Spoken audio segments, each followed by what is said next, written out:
I'm David Knowles, and this is Ukraine, the latest.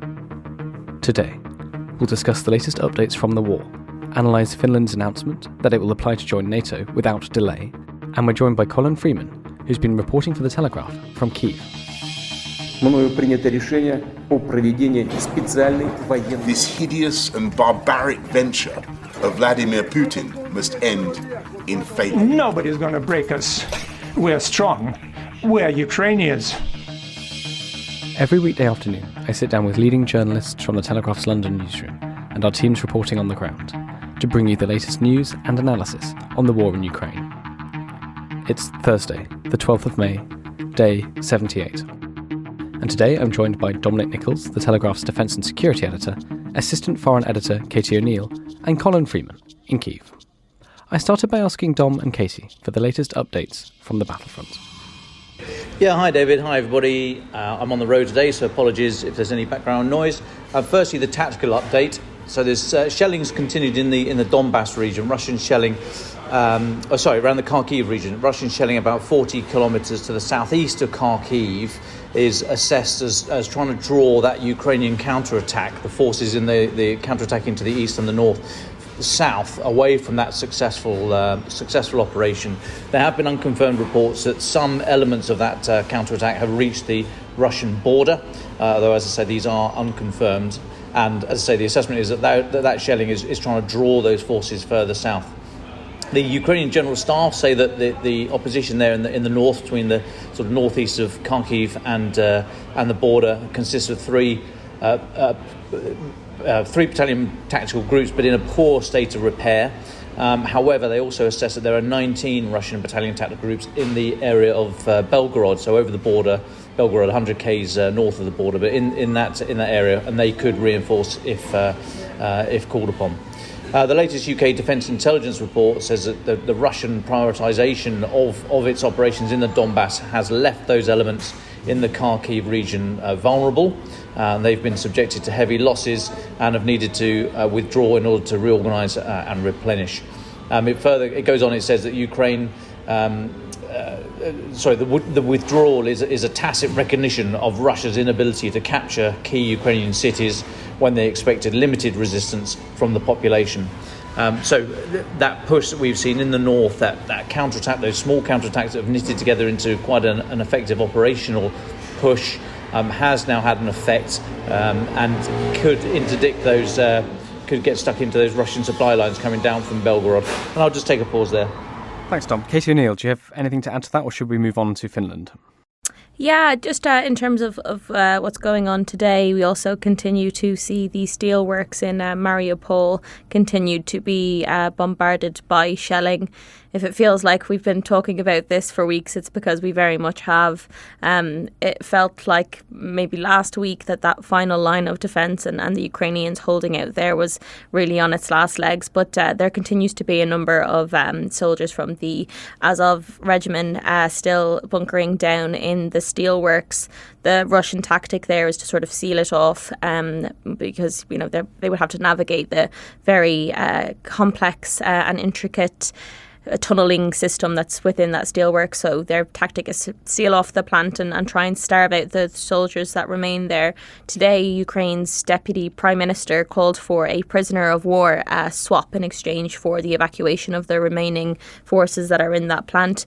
There has been humanitarian corridors out of the plant that have been brokered by the UN. So they have successfully gotten out a lot of the children and the families that were in the steelworks. But a large number of soldiers remain there. They're severely injured. They don't have access to the medical supplies to treat their injuries.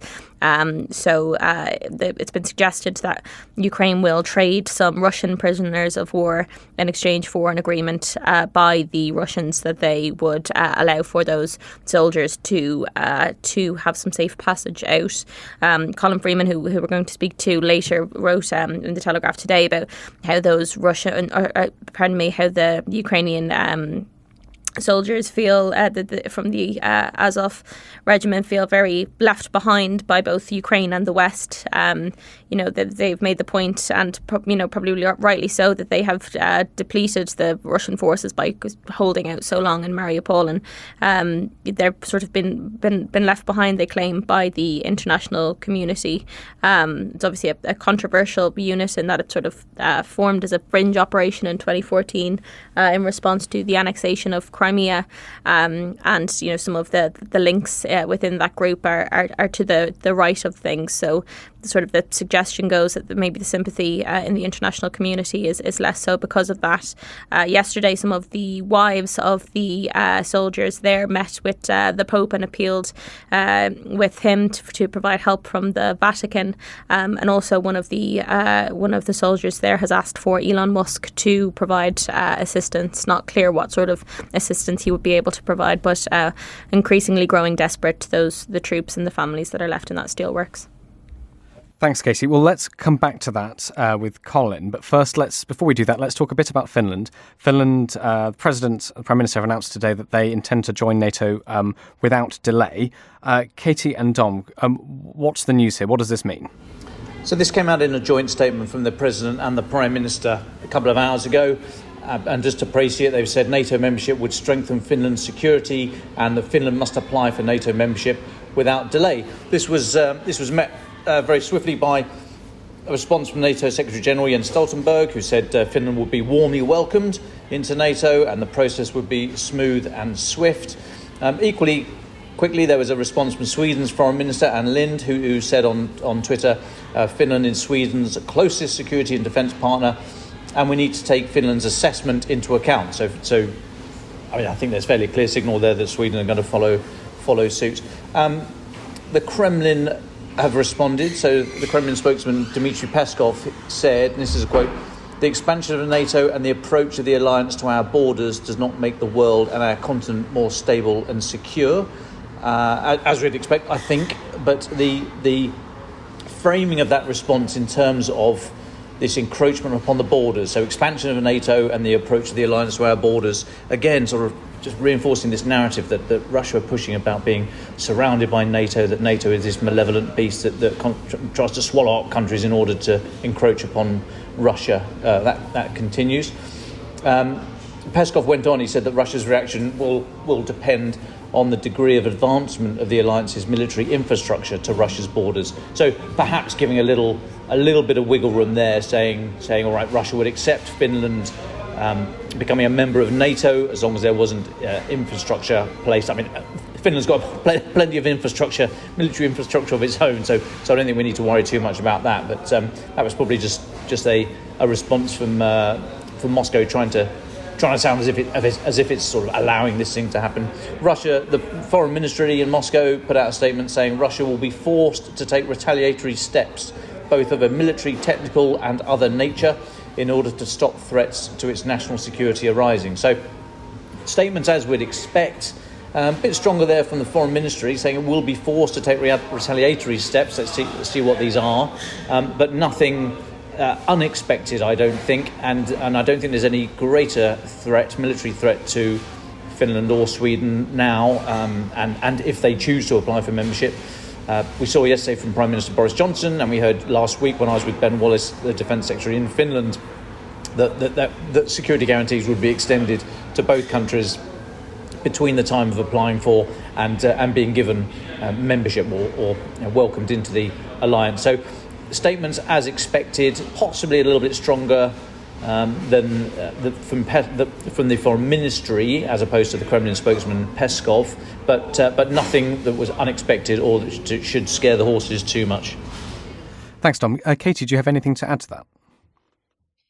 Yeah, I think, what's really becoming apparent here is that Putin is achieving the very thing that he said that he was trying to avoid when he launched the invasion of Ukraine. One of the reasons that he cited for the invasion was, trying to stave off the threat of the expansion of NATO. And here we have Finland, making very clear noises that they are going to apply for membership, and likely it will be that Sweden will follow. It's interesting, before the invasion, I think it was something like a quarter of the people of Finland supported NATO membership for their country, and now that's at something like 76%. So yeah, it's just this idea coming home to roost that that Putin has achieved the very thing that he was so afraid of to begin with. Interesting, yesterday when Boris met with both the leaders of Finland and Sweden, they, as Dom mentioned, signed this defence pact in which Boris didn't rule out British boots on the ground in Finland and in Sweden in the event, of Russian invasion. And these are both countries with quite sophisticated military capabilities. In Finland, conscription is still mandatory for young men. Sweden has one of the best and most developed air forces in the west of Europe. So, this is absolutely, as Dom has said, not news that is going to be welcomed by the Kremlin. Last month, they said that they would place troops in Kaliningrad if Sweden and Finland were to sign up to NATO. So obviously something that they are very spooked by. Well, thank you very much, Katie and Dom. Be an honour to bring in Colin Freeman now. Colin, you're writing for the Telegraph from Kyiv. I'm sure Katie and Dom have lots of questions for you, but can I go first? What is life in the city like now? What's the atmosphere amongst the Ukrainians you talk to? Well, put it like this. I've just been at a press conference. I've walked back through the streets to my hotel. It's 29 degrees C. There are people sitting out in bars. There are young Kiev hipsters whizzing up and down the road on their e-scooters. It's like London, but nicer in some ways. You don't really get that much sense some of the time here that there is a war going on. And it's also very different from how it was when I was here back in March when the Russians were still attacking Kiev.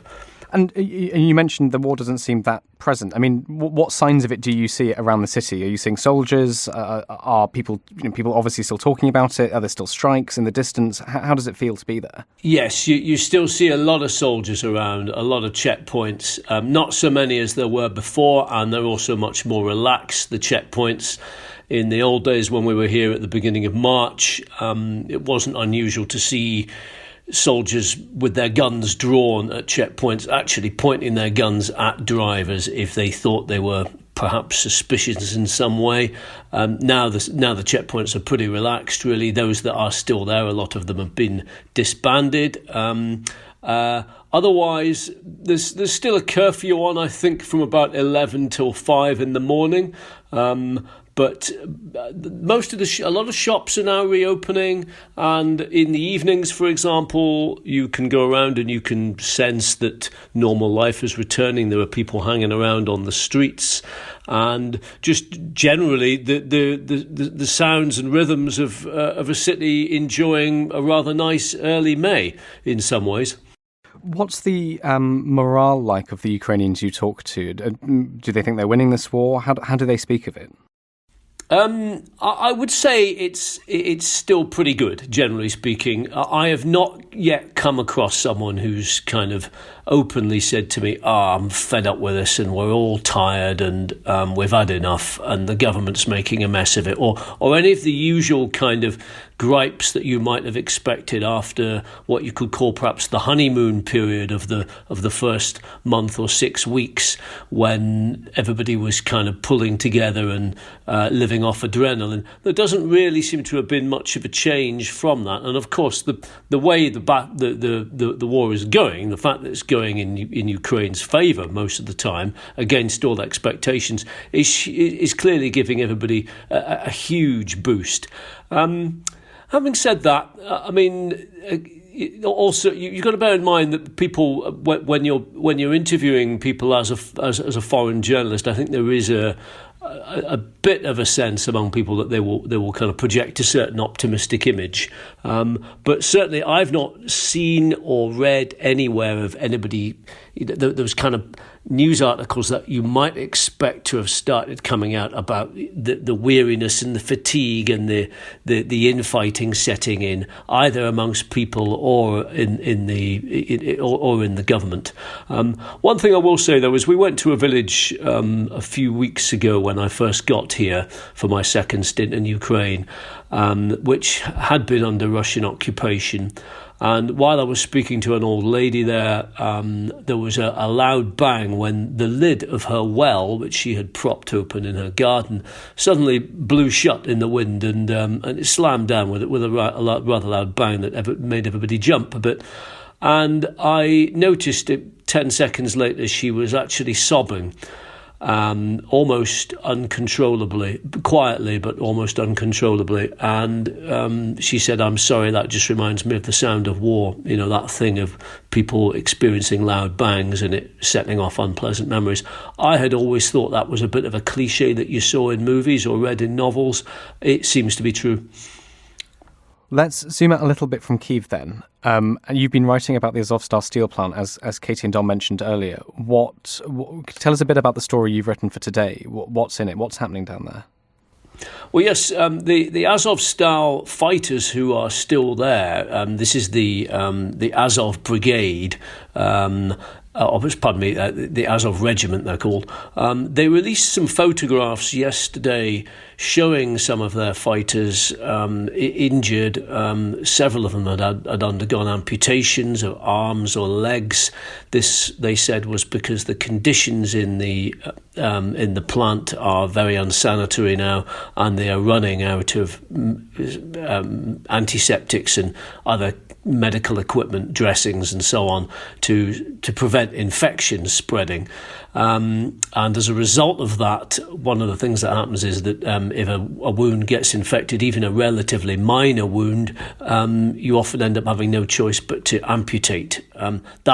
We did actually cross-check that information with a doctor here in London who's an expert on battlefield injuries, and she said the same thing, that if you've got no access to sanitary, medical sanitation products, then flesh will often rot. Not to put too fine a point on it, and the only way to stop that, to stop it spreading through the body, is sometimes to carry out an amputation further up the limb.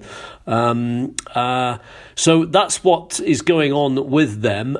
They put these photographs out. We noticed actually that the photographs are of a very good quality, almost like they're taken by a professional photographer.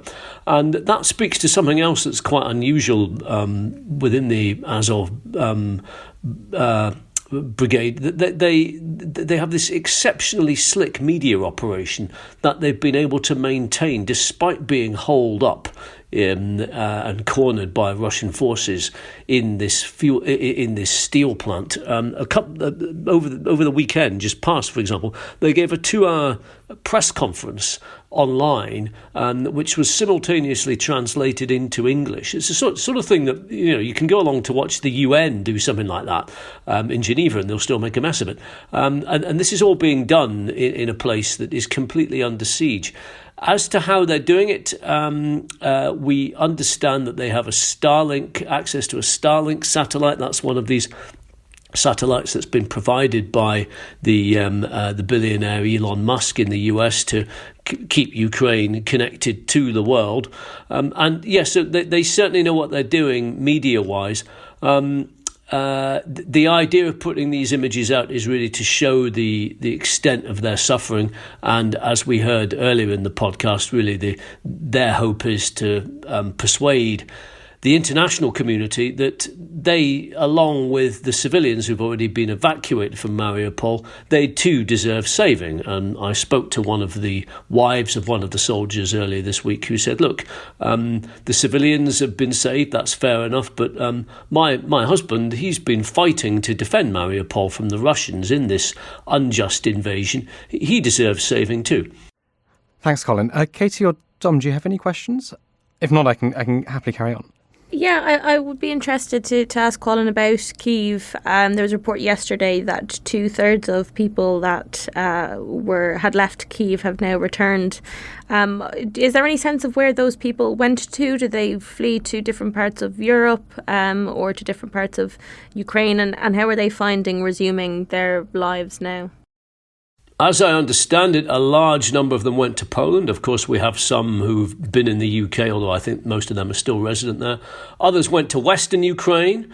or the Carpathian Mountains up near the border with Hungary. Certainly a lot have come back now. According to the mayor of Kyiv, Vitaly Klitschko, a few weeks ago, he reckoned that something like 1 million people had come back or so. Kyiv is a city of about half of the million odd who had fled have now come back.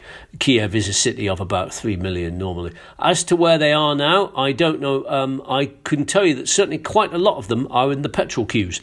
Petrol is in short supply here at the moment, and we have queues going a mile long, literally a mile long, from some garages at the moment. It is a real problem. This, we understand, is because the Russians have been attacking Ukrainian infrastructure. And certainly the streets are a lot busier with people, as I was saying earlier. I doubt that many have headed much further east, because that's still the area that is contested. But certainly in Kyiv there is very much a sense of things slightly returning to normal. And we spoke to a lot of people, for example, a few days ago, who've returned to the suburb of Irpin, which was one of the suburbs that was taken by the Russians, and where lots of people have been killed and many buildings razed to the ground. Yet nonetheless, they are returning now to try and rebuild their homes and their lives. Colin, can I just jump in for a bit? I mean, it's wonderful. You described society trying to return to some sort of normality. That's great to hear. What was your feeling, though, from the press conference you've been in and the interactions you've had with the government and other institutions? I mean, are they also showing this upbeat tone, or are you detecting that there's maybe a bit too much bonhomie, or what's the kind of mood music, if you read between the lines of the stuff you're getting from the government?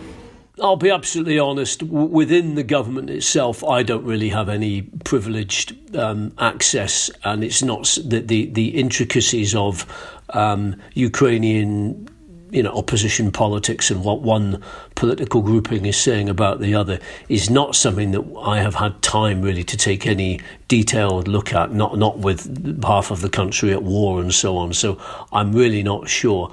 I don't get the sense that there certainly, though, that of people griping about Mr. Zelensky or whatever. He is very much the Churchill of the moment, and I think, to be honest, if I was a sensible opposition politician, I'd just probably be keeping quiet at the moment, because I don't think there's an awful lot of points to be had in attacking him. No, fair enough. How about the resilience then of society? You talk about these long petrol queues. I mean, have you seen, are people getting on? Are there any fights in these queues? Are people pulling together? And you've been, because you're so old, you've been to loads of these things. And you, sorry, you're so experienced, you've been to a number of wars. I mean, do you see that society has that deep-rooted resilience that it's going to be able to get itself through this and pulling together, or are there fractures appearing?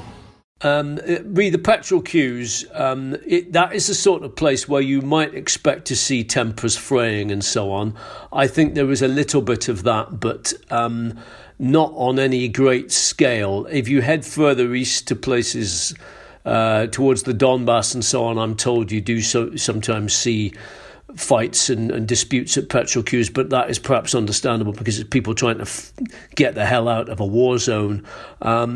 Here, I think there is still a bit of the Blitz spirit, people generally acting in a relatively orderly fashion. I certainly have not heard any reports of the kind of society fraying or social breakdown of the kind that you might expect in a country after this long at war. Although remember, we all are also under martial law here, or emergency rule. If anybody does step out of line, there is no shortage of soldiers armed with very formidable powers to cart people off to jail, or alternatively, if it's young men who are causing trouble, and it usually is in these situations, they can say to them, excuse me, where's your draft papers? Can we see those, please? What is your conscription status? And if that happens, there's a chance that they might end up in a barracks in a few days' time. So there are ways and means of keeping discipline on the streets. And there's also still a ban on drinking, I think, in public after certain hours and so on, and various other restrictions that are still in place. Colin, I wonder, you were speaking there about the petrol queue, the queues at the petrol station. Logistically, how have things been for you in terms of finding places to sleep and travelling around? And has it differed, or has it gotten worse from your first stint compared to now? How is it actually just operating there? Yeah, it's easier in some ways now than it was when I first got here right at the beginning of March. I think I got here on March the 1st, and Kyiv was a ghost town at that point. And a lot of hotels, especially the big international ones, were actually shutting or had already shut. There was only a few still open, but things then settled down a little bit. We stayed in an Airbnb for the first the first fortnight or so. There was still, remarkably, there was still quite a few of them around, and going at very low prices as well. You could get a place that was fit for an oligarch, and enormous kind of designer apartments for a song. But now most hotels, although not all the big hotels, are open. The internet still works perfectly. I'm talking to you now on my mobile phone. Somehow, and I must confess, I don't really know how, despite all the talk of Vladimir Putin's formidable cyber capabilities, there has been no break or serious disruption to internet service in Kyiv or the wider area during the time I've been here. Likewise, the electricity continues to run, and there's been no problem ever making electronic payments, contactless payments anywhere either. All of these things, when we first came here, we game planned for those things being taken away. We were bringing satellite phones, stashes of cash, spare petrol, all sorts of things. And with the exception of the petrol, everything here is still completely intact. And Colin, if I may, how informed are the people you're speaking to? They've got good access to news, but things are moving so fast. Are they up and discussing the live debate about, for example, Finland and Sweden potentially applying to join NATO, and the Moscow Victory Day parade on Monday? Are these sort of live issues, or is it a bit like here where people sort of largely bored of politics, they just want to get on with their lives? No, I don't think they are bored of it. Some Ukrainians I've spoken to have said that one of the problems they find actually is that they're just glued to their phones all the time, watching the news, watching Twitter and so on and so forth. Sometimes perhaps not so much following the big UN press conferences or whatever, or the diplomatic toings and froings, but maybe just looking to see whether grandma in Donetsk or something is likely to be getting a house bombed, that sort of thing. But yes, they are generally following the news very closely. They have their own slightly partisan takes on things, I suppose. I did ask whether people were going to be following the Victory Day parade on Monday, and whether it was going to be on show on TV and so on, actually, because we had the idea of maybe going to a cafe or something and observing people watching it and seeing what their reactions were when Putin came on TV and so on and so forth. But I was told in no uncertain terms that this would not be getting shown anywhere around town, certainly not in cafes, or because people would not be wanting to see it for fear that they would be seen as kind of watching it approvingly. I think a lot of people did follow it, but there are certain attitudes that mean that kind of thing is not broadcast publicly, which perhaps gives you a sense of how things are here in. Yeah, and just one final one for me, if I may. The atrocities that we're seeing, or that we saw in Bucha, and are becoming apparent elsewhere. Are these widely known? Are they talked about? Is it a subject that people maybe don't want to talk about because it's ongoing and they're by no means out of this yet. But I mean, it's such a shocking sequence of events that's happened there. I just wonder how it can't be a topic of conversation around town. It is very much a topic of conversation, and of course, where we live in the age of social media, so every aspect of what went on there has is out there for people to see if they want it, and I think actually with hindsight as well that the Ukrainian government were fairly open about allowing people to see the grim aftermath of that, the excavations, the exhumations, and so on and so forth, which I think they probably took the view that it served their interests to allow the world to see that kind of thing. Whether we would have done it in somewhere like the UK in quite the same fashion, we might have screened a lot of these places off while bodies were removed and so on. But then again, we haven't experienced something like this, so our attitudes to it are perhaps rather different. Colin, when we had you on before, you talked a little bit about the attitudes to foreign journalists and to journalists of different nationalities. Have you found that change at all since you're back for your second stint? How do people in Ukraine feel about the Brits and yourself as a British journalist?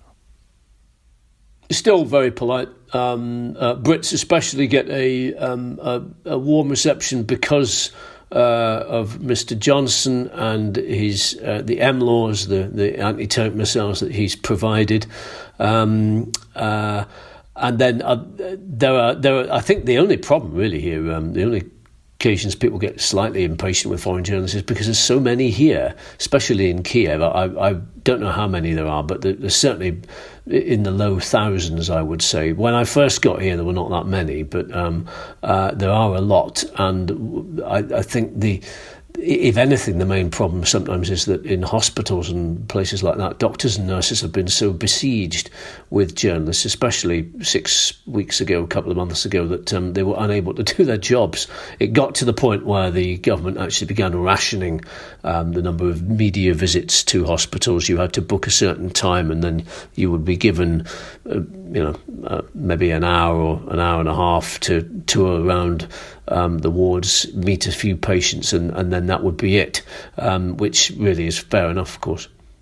And just on that, you've been writing a little bit about the attitude towards foreign fighters. And I thought your piece from early May on the death of Scott Sibley and how the villagers remembered him was very powerful. Can you talk a little bit about that? Yes, well, Scott Sibley, for anybody who is unfamiliar with the name, was one of the British volunteers who came out here to fight. He was a former Royal Marine, I think originally from Immingham near Grimsby in Lincolnshire, currently was living in Northumberland. We understand that he was killed down in fighting near Mykolaiv, where Ukrainian forces are engaging on I suppose you could call it the southern end of the Eastern Front. And his death was significant in several ways. One of which was, of course, that we think he was the first British volunteer fighter to be killed actually in action on the front lines. While we were down in Mykolaiv, we spoke to a number of other fighters, British fighters who were down there as well, and also went out to the general direction of the area where we believe he was killed. It's not been disclosed where he was actually killed. To some villages that were under kind of on-off shell fire, and I guess perhaps not surprisingly, people there were grateful for the contribution of the foreign fighters, like Mr. Sibley. That I should say they were not aware of who he was or anything. They have other things to worry about at the moment, but there was a general sense that anybody who's come here to fight and who's then given their lives in that fight is very welcome. there is not much in the way at the moment of memorials or services for the foreign fighters when they do die. This is still a country at war, and there simply isn't the time to do that.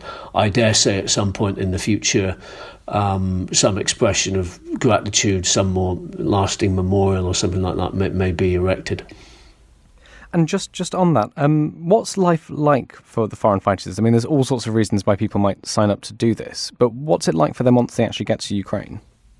It doesn't sound brilliant from what we've heard. We spoke to a number of them, and I think what a lot of them expect is that, especially if they've got good skills and so on, they turn up here and you'd expect that there is a sort of processing system. There's an outfit called the International Legion that they can join. And I think a lot of them expected that they would be maybe given a few days of training just in order to learn how to fit into the Ukrainian military system, and then given a gun, and then off they would go to the trenches and they could do their job there. However, a lot of them have said it's just a kind of quite frustrating experience. First of all, they say they're expected to sign a contract for 3 years, which clearly a lot of them don't want to do. And because you don't know how long the war is going to last, and B, because I'm not sure many of them really want to be bound in to service come what may. And then, so quite a lot of them have tried to operate outside of that military system, because there are other units here, other volunteer units that work on a more freelance basis. And so what a number of them have been doing is trying to attach themselves just, I suppose, informally to existing Ukrainian units through contacts who perhaps know a particular commander or wherever, in order that they can get access to the front lines to fight and so on. However, that comes with its own perils, because it depends very much on which fighting unit you're with and which commander you're going to. And stories abound of people being introduced to certain commanders through various middlemen of varying reliability, and then suddenly being told that they're, right, look, here you go, here's a mission for you, go up and check out that position, or go and try and take out that sniping position or something like that, and it turns out to be a suicide mission. And obviously, because they're not from the area, they don't know what they're getting into. One guy we spoke to, he wasn't a Brit, he was somewhere in Europe. He was a trained sniper, and he said that he had been told to go out and take a series of Russian sniping positions using his expert marksmanship. And he was given 4 Ukrainians to go with him, who he was told had some experience as sharpshooters. They turned out to be a group of farmers, he said, all armed with old hunting rifles. And at that point, he just sort of said, well, stuff this up. I'm not going to go and risk my life on that basis. There's been others who've talked about being asked to go on missions with being given guns but no ammo, or ammo but no guns, and so on. And also just the notion of kind of trying to haphazardly fit yourself into a front line where other units may be unaware of what you're doing or whatever. It's absolutely fraught with peril. I have spoken to some soldiers who've had a bit more of a straightforward battle experience, who've managed to get into the front lines. Often they're people with a bit more experience, or perhaps just slightly better contacts. Equally, to kind of try and get the other side of this, we did speak to one soldier who said, who was try not to complicate things too much, was part of what's known as the Georgian Legion here. This is a group of soldiers from Georgia, as in the Georgia in the Caucasus, not Georgia in America, Georgia itself was partly invaded by Russia in 2008, and as a result of that, they sent a unit, or they created their own volunteer unit here to fight in Ukraine when Ukraine was attacked in 2014. And he said, look, we have a lot of experience with foreign volunteers here at the Georgian unit, but you've got to realise it takes time. You can't just rush in here and expect to be up shooting at the trenches in the Donbass within 3 weeks. We have to do vetting, we have to do training, there are procedures to follow, and also there's just a bureaucracy, and these things, these things have hiccups and red tape. You just need to be patient. And that is perhaps what some of the British soldiers and other volunteer soldiers don't really perhaps have the capacity for. It's a big decision to come out here, and they want to get in and get fighting and get into the action. They don't really want to be hanging around for 3 to 6 months waiting for that time to come.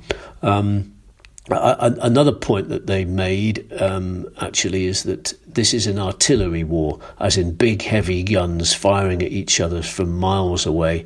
And if you're a soldier in this war, you're likely to be spending a lot of time in a trench, getting with artillery raining on you, and never seeing another, the face of the enemy to actually have a pop at, until perhaps such time as the enemy positions are overwhelmed by your own artillery, at which point you might, get the chance to charge a trench or something like that, and it might be pretty full on, but you could be waiting for a long time to have that opportunity.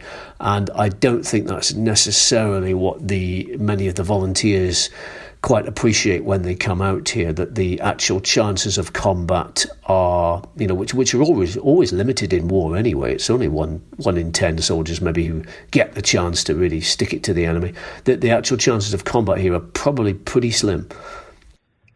Just one very quick final question from me before I'll let Katie and Dom jump in. Just talking to these foreign fighters, do you get a sense of where they're from? Do Americans predominate? Are there lots of Brits? Lots of people from the Caucasus? They are from all over the world. There are quite a lot of Brits and Americans. There's quite a lot of Europeans that I've met. French. Germans. There's I think there's a chap from India here. One or two Spanish. They are certainly an international legion. I think there's some Koreans as well. There are certainly a lot who are quite experienced militarily. Then there are what are known as Call of Duty warriors or airsoft warriors, as in the sort of fakers and the fantasists who've either got no real military experience or simply making it up. There's a few of them as well. So that they are a very mixed bag. And then there are quite a few who probably are pretty experienced, but who keep themselves to themselves and have no wish to speak to the media. On the other hand, there's those who are only too keen to speak to us, and I think who are possibly hoping to emerge, sell their stories to the media or whatever, or film some of their frontline actions on Twitter and so on and so forth, and perhaps come home to be offered a contract as the new Ant Middleton or whoever on some TV, soldier action show. Well, thanks so much, Colin. I don't know if there's any more questions from Katie or Dom.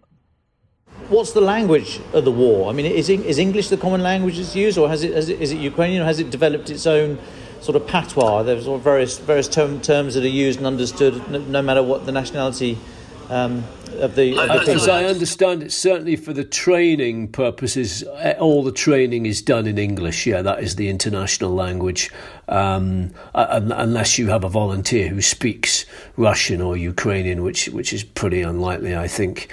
I would certainly imagine, though, that for those soldiers who are actually out in the trenches, not ideal to be unable to speak Ukrainian or Russian when the going gets tough, because while quite a lot of Ukrainians do speak English, especially amongst the officers and so on, the average Ukrainian squaddie no, and that would not be great if if you're in a situation where shells are landing and people are shouting directions at you. Well, thank you very much, Colin Freeman. Thank you, Dom and Casey, for your questions. Could I have your final thoughts for the next few days? What should we be looking for going into the weekend? And just one more question from me, actually, Colin, on life in Kyiv. Are people excited about Eurovision? Is that a big thing? Are Ukrainians talking about it? Will there be parties to watch it? As far as I'm aware so far, the only people who are potentially excited about Eurovision are the office who did ask me to check out what was going to be going on in Eurovision, and I have not yet got round to doing so. So I'm afraid it's going to have to be a question of watch this space. Katie and Dom, what should we be looking for in the next few days? From my point, it's those tactical advances to the north and east of Kharkiv.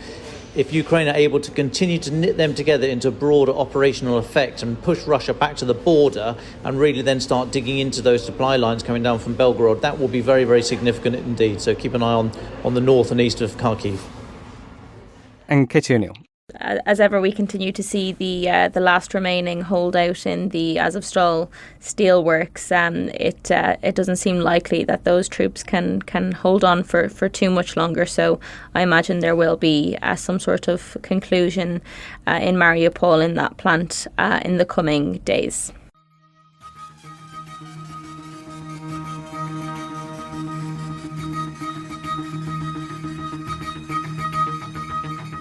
Ukraine the Latest is an original podcast from The Telegraph. To stay on top of all of our Ukraine news, analysis and dispatches from the ground, subscribe to The Telegraph.